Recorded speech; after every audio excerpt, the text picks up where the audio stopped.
Last week we were in Hebrews chapter number 9, and I was dealing with verse number 11 and 12. But Christ being come and high priest of good things to come by a greater and more perfect tabernacle, not made with hands, that is to say, not of this building. So the tabernacle that is in heaven is not a part of or the product of the earthly tabernacle that was built by the man Moses. The differentiation or the separation is obvious in the context. Neither by the blood of goats and calves, but by his own blood he entered in once into the holy place, having obtained eternal redemption for us. Neither by the blood of bulls and goats and calves, but by his own blood he entered once into the holy place, having obtained eternal redemption for us. Now, there's no question that the earthly tabernacle, in my Bible reading, I've just finished reading in the book of Exodus, and it is a marvel to think about the massive and the vast wealth that was there in the tabernacle. The massive amount of gold and silver and the brass that was involved, and the precious stones, and then all of the skilled work that had to go into that. All of the molting of the gold and then beating that gold out into sheets, and then taking a form of scissors or snips and snipping those gold sheets into strips, and then beating those strips into thread. And then the women would take that gold thread and sew that into the linen curtains that were on the inside of the tabernacle. In Exodus 36:1, I think one of the great succinct commentaries on this matter is given. Then wrought Bezalel and Aholiab and every wise-hearted man, in whom the Lord put wisdom and understanding, to know how to work all manner of work for the service of the sanctuary. To know how to work all manner of work for the service of the sanctuary, according to all that the Lord had commanded. There is no question that these men, these artificers, these craftsmen, were men of great skill. And these men of miraculous endowment, and these men of great skill prepared the material and assembled the tabernacle in the wilderness. Now I want to say something while I am here at this point. And again, let me read Exodus 36:1. Then wrought Bezalel and Aholiab and every wise-hearted man. Every wise-hearted man. Okay, what is the evidence of his wise-heartedness? In whom the Lord put wisdom and understanding, to know how to work all manner of work. To know how to work all manner of work. That is something that has been lost to our society. And I'm afraid that the millennial generation knows more and less and less about more and more things. We are living in an age where there are not skilled craftsmen any longer. Young men and women, for that matter, are not interested in learning a skill. They don't want to work with their hands. 75 years ago, a great percentage of women, 50% or so, knew how to sew, run a sewing machine, and many were able to, were very good cooks, and our schools were teaching home economics.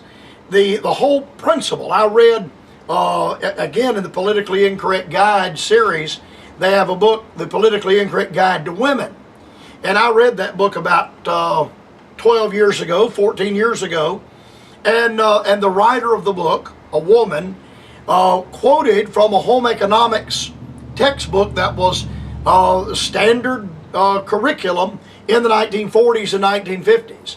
And I said, well, they would never allow that to be taught in the school system today.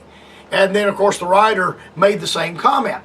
And it was promoting the value and the greatness of a stay-at-home mom who prepared the home, and and it was all about providing a wonderful place, a comfortable place for the husband, the breadwinner who's been out all day, to come home and have a place to come home. And the wife should have the home prepared for the husband to arrive at the end of his workday. And talked about how the wife was to be a comfort to her husband in those things. Now the feminists, they'd never tolerate that today. And that's one of the reasons that our homes and our society is in the disastrous upheaval it is in. And our churches, fundamental churches, Bible-believing churches, are not immune from this. We have bossy women and bossy wives in our churches today that are demanding quote-unquote, so-called, alleged equality. And I'm not staying at home and preparing a nest for my husband. I'll have my own career. We have born-again Christian women with that attitude. Now, they've learned that from the world. That's how far we have moved. And as a result of that, we have a battery of women today that cannot cook, cannot sew, they can't darn a hole in a sock, they can't put a hem in a pair of trousers, they don't know how to clean house, never been taught how to dust, how to mop, how to vacuum. And we have men today that have absolutely no skills. And apart from pushing a pencil across a piece of paper, or pushing buttons on a keyboard in front of a computer monitor, they have no skill at all. They wouldn't know how to crank a chainsaw. If you handed them a shovel, they wouldn't know which end goes in the ground. I think that our society is much worse off because of this. Now, all of my life, I have been interested in working with my hands. I have calluses on my hands and my feet. And I am not monolithic. I'm kind of a jack of all trades. And there are a lot of things that I enjoy, all kind of in the same vein. I don't golf, fish, or hunt. But I enjoy mechanical things. I enjoy my farm. I enjoy my farm animals. I enjoy running a backhoe and a front end loader and a tractor. I enjoy running a chainsaw. I enjoy these things. Again, then wrought Bezalel and Aholiab, and every wise-hearted man in whom the Lord put wisdom and understanding, to know how to work all manner of work for the service of the sanctuary.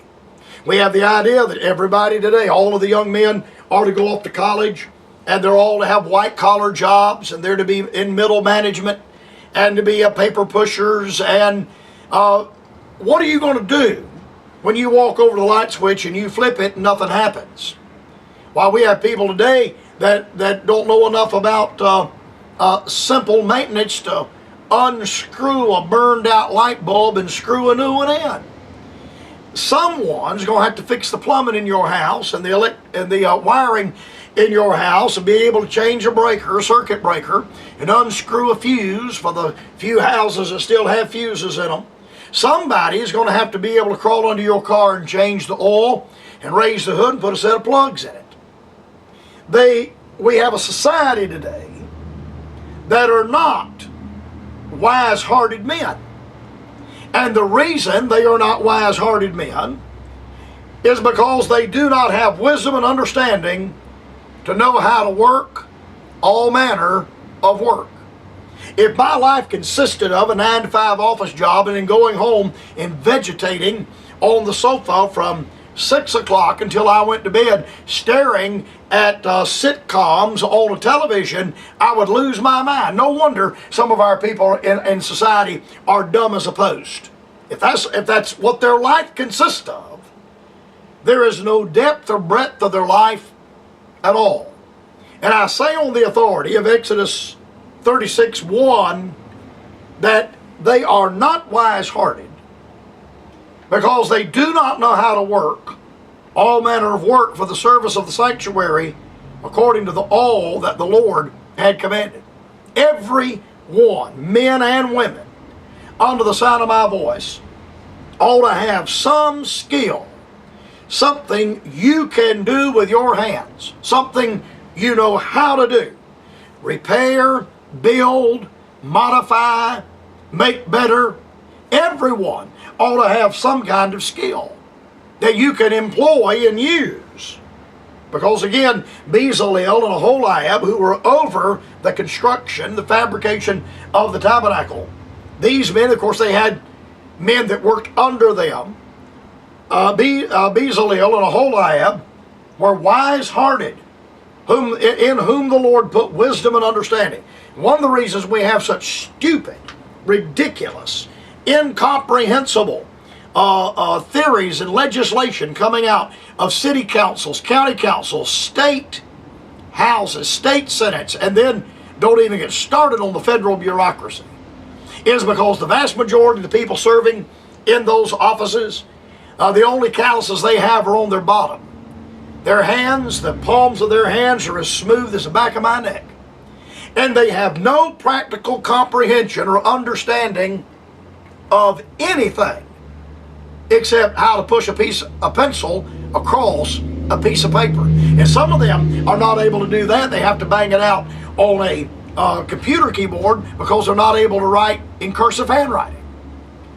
These individuals, wise-hearted, Bezalel and Aholiab, who were supervising the building of the tabernacle in the wilderness.